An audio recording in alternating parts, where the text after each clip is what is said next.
Rightio, hands up. Who has used the bank of mum and dad? And my hand's in the air. Or actually, conversely, who has been the bank of mum and dad? Well, it seems plenty of you, because outside the Big Four, it has got to be, well, it is knocking on the door of being one of the bigger lenders in this country. A recent economic report found more than $1.6 billion in unprotected, informal loans happen in Australia each year. $1.6 billion. And a fair chunk of that would be the family, like the bank of mum and dad or the bank of grandma and grandpa, maybe your brother, sister, lending money to you, getting into a house, a car, or maybe just helping out when times are tough. And my parents always told me, never do business with family or friends because it ruins relationships. It ends in tears. It didn't stop me from asking mum and dad, though, to help out with uni and HECS debt. Anyway, actually, I should repay them. But actually, this is where my next guest comes into it all, because he's come up with a way to make the process of borrowing and lending money just a little bit easier, but also legally binding. It's a new website called Credi.com. Tim Dean is the founder and chief executive. Tim, good afternoon. Was it something that you were either a lender or borrower of the bank of mum and dad that made you set this up?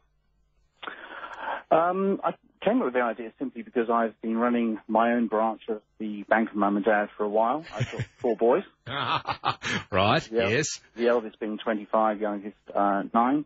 And, look, I always knew when I had the money call when eldest son rings up and goes, "Hi, Dad." And there was a long pause. I thought, uh-oh. A really long pause, and I went, uh-oh. And I knew I was into some trouble. So I've been asked several times to sort of lend money or gift money, and sometimes you don't want to gift it because maybe it's something that you don't want to support. In my case, it was a rather bad car choice decision. I said, okay, I'll lend you the money. It's your call. And I just wanted to avoid the money chat because it all got difficult, and then, you know, the bad thing that came out at the end of it is, you know, you expect to be paid back and you want to be paid back, or actually as a parent, you want them to actually have a good go at it, and then you'll probably let them off. So, you know, after yet another one of those calls, I thought, look, there's got to be a better way of doing this. So I went looking, and I couldn't find anything. And then I went and had a chat with the guys at RMIT and said, look, can you do a bit of a study for us? And the report they came up with was lending to friends and family an invisible phenomena. And that kind of lit the ideas of the idea. So 2 years later, we launched Credi.com in April of this year. Credi.com. All right. How does it work? Very simple. It's designed to be as easy to use for an 18-year-old or an 88-year-old. You can set up a loan between two parties in about 5 minutes. It goes like this. Go online platform, register, create a loan using the loan builder, and a loan that you and I would understand, not a sort of a bank-type loan which starts at one date and ends at the next. You could start the loan in 3 months' time. You can ask for a repayment at the end. You can pay a fee, an interest rate, or no fee or no interest rate. And when you've got what you want, you can then send it to somebody. That person will get an email and a message to say someone needs some help, who you know, of course. And then the good bit is, look, if they can't help, they just decline politely, and that completely avoids the face-to-face embarrassment of having to say, no, not sure. You can accept, you can decline, or you can even modify and say, look, I can't lend you $8,000, I can lend you 6, or I need it back by a certain date. Both parties agree, and they electronically sign a legally binding contract, and then obviously the next piece is the money gets sent. You send your own money. Everyone's got internet banking these days. And then Credi then takes over, again, handling all of those reminders. So you're not meeting your mate down the pub and going, are you okay for the repayment on Friday? Because, you know, he might be kind of insulted by that. You know that he's got a reminder, and then after the event, you know to go and check, and then you can update the record and everything keeps straight. It takes the emotion out of it completely. Totally. Absolutely. Look, personally, a few years ago, I lent a little bit of money to a friend who had sort of lost his way in terms of career, and, you know, it was just getting irritating because it just wasn't being fixed. And funnily enough, when we launched Credi, I asked him, I said, look, let's put it on the platform. And you know what? The whole emotional angst that I'd sort of worked up on that vaporized. It then just became a transaction, and funnily enough, our relationship just bounced back to where it was, and we kind of emotional baggage kind of goes because it's kind of being dealt with by something else. In this case, you know, in the Internet of Things.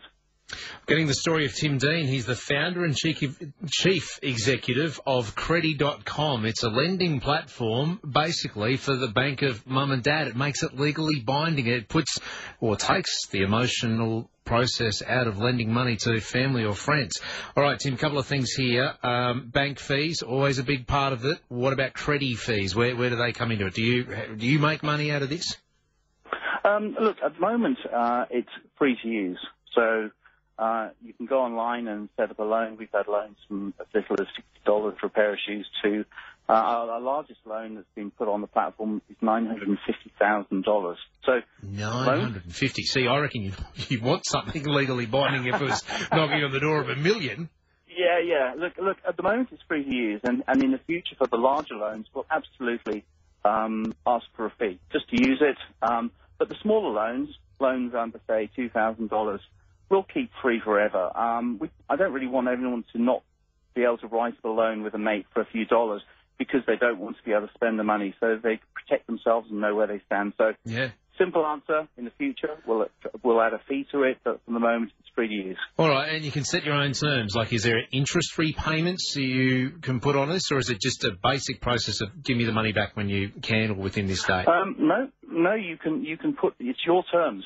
We don't get involved in anything like that, so you can decide whether you want to ask for an interest rate, maybe to cover some money taken out of savings so that you're made good, or a lot of people don't think in terms of interest. They have a sort of simple attitude. Look, I'll lend you $1,000, pay me back $1,100 in 9 months' time, which is, of course, a fee.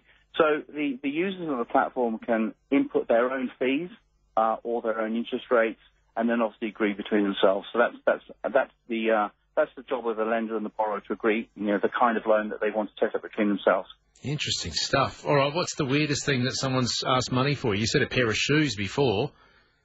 Well, I'm a city guy, so I'd say $30,000 to set up a pig farm, actually. $30,000 to set up a pig farm? Yes. Right. Or to help set up a pig farm. Yeah. There you go. You get a few. All right, from shoes to pig farms. What was the $950 for? I'm tipping that'd be for a house. It'd be property related. Yeah. All right. Tim, thank you. Good idea, I think, but taking the emotion out of it. I like the idea behind that. I wonder how many people are in agreement. Thank you for your time, mate. Many thanks. Tim Dean, the founder, chief executive of Credi.com. Would you use it? If you have lent money as the bank of mum and dad or nan and grandpa, whoever it may be, are you expecting to get repaid? And how's that worked out for you? Maybe if it's even using board, you could set that up as whatever it is a week. You can set that through. That's one way of getting it happening, because a lot of time we just sort of let it go through to the keeper, don't we? We lend the money in good faith. Do you ever expect to see it back? He's got $21 million at this stage in loans on the books and is heading to the US next year to open it up. So there seems to be a market for it there. Would you use it? 131873 ben at 4bc.com.au.